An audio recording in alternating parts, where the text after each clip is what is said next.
She said it was some kind of test.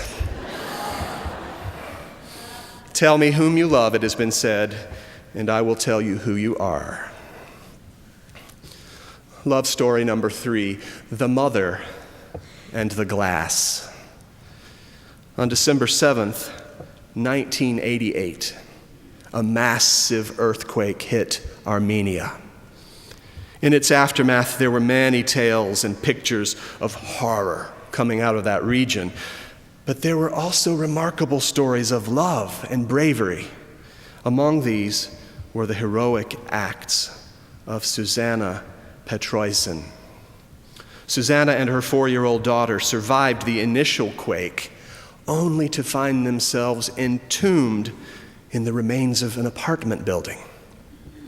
Trapped flat on her back in the pitch darkness, Susanna managed to make a small nest for her little girl to lie on out of pieces of clothing within her reach.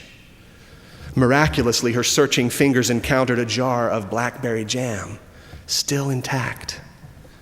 Over 2 days, she fed the whole jar to her daughter, taking none for herself.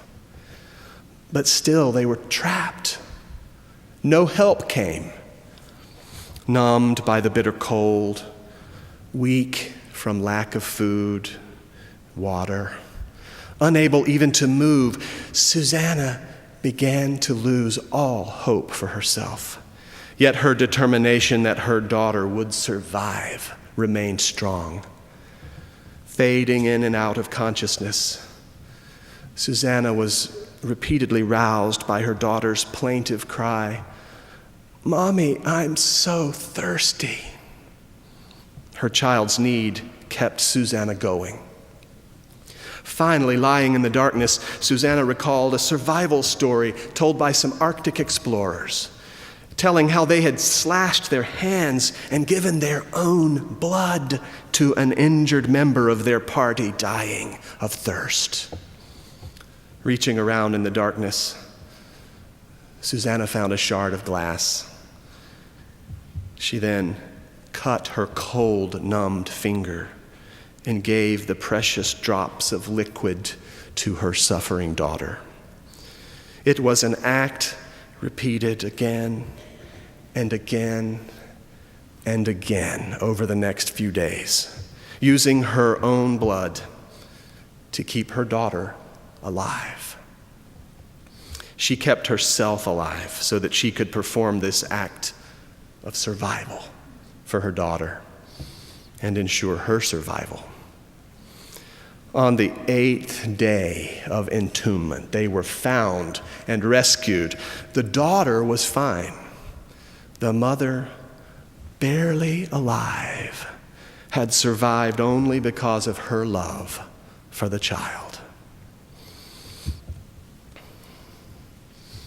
In his letter to the Romans, Paul wrote a virtual Reader's Digest condensed version of this sermon for the Sunday of Love this Advent, when he wrote, "And any other commandments there may be, are all summed up in the one rule: love your neighbor as yourself.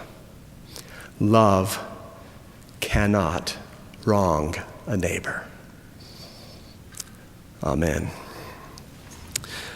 Our closing hymn is number 241, "In the Bleak Midwinter."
May the star that is love show your way through the night times of life.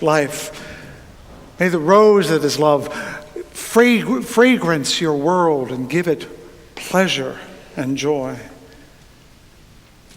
And may the other loves of your life, the guests at every turn, be angels of promise and hope, even on the darkest of days. And remember that this too, and every day, is a day which the Lord has made. Remember always to rejoice and be glad in it. Amen.